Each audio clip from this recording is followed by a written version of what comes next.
இல்லையே, பிரவீன் சக்கரவர்த்தியும் மாணிக்கம் தாக்கூரும் அவ்வளோ க்ளோஸ் டு ராகுல் காந்தி, டெய்லி மெசேஜ் அனுப்பிச்சுக்கிட்டே இருக்கிறாங்க, அவர் மைண்டை மாத்துறாங்க அப்படிங்கிறாங்களே சார்.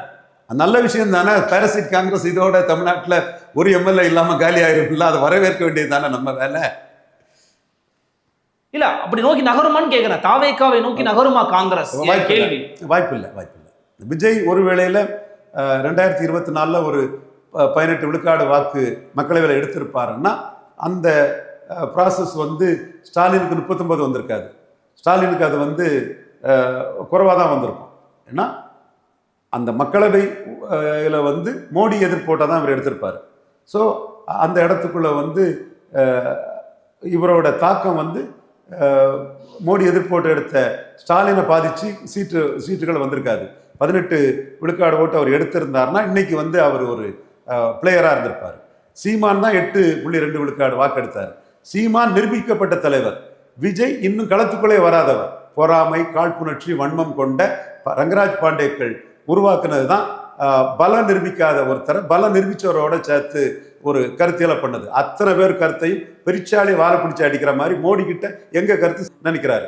இப்ப விஜய் பலம் நிரூபிக்க வேண்டிய சூழ்நிலையில இருக்கிறார். பலம் இல்லாத ஒருத்தர் எப்படி தன் கையில வராத ஓட்ட காங்கிரஸுக்கு டிரான்ஸ்பர் பண்ணுவாரு? சார் அவர் சொல்றாரு, நான் போட்ட வெடிகுண்டு தான் ஒரு கூட்டணியும் சலசலப்பாக்கிட்டு இருக்கு, நல்லா ஒர்க் பண்ணிட்டு இருக்கு நான் போட்ட அணுகுண்டு அப்படிங்கிறாரு அவரு.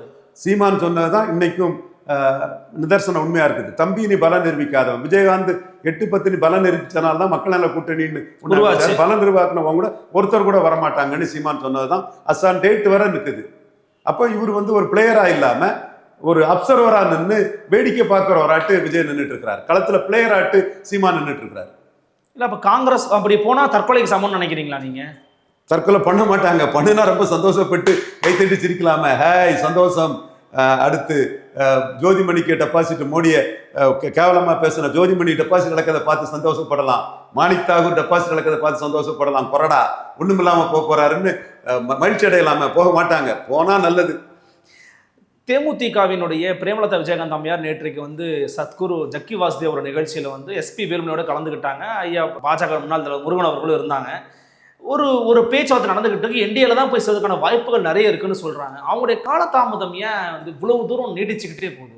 என்டிஏல ஏன் 24 பிரேமலதா அம்மையார் சேரல? என்டிஏல ஏன் சேரல? என்டிஏல யார் சேர்ந்தா? என்டிஏ யாருக்கு முக்கியத்துவம் கொடுத்தா? 24 ராமதாஸுக்கும் முக்கியத்துவம் கொடுத்தாங்க, பாமகவுக்கும் முக்கியத்துவம் கொடுத்தாங்க. என்டிஏல சேர முடியல. என்டிஏல முருகன் என்ன ஆனாரு, சிபி ராதாகிருஷ்ணன் என்ன ஆனாரு, அன்னைக்கு அரசியல்வாதியா இருந்த சிபி ராதாகிருஷ்ணன் என்ன ஆனாரு,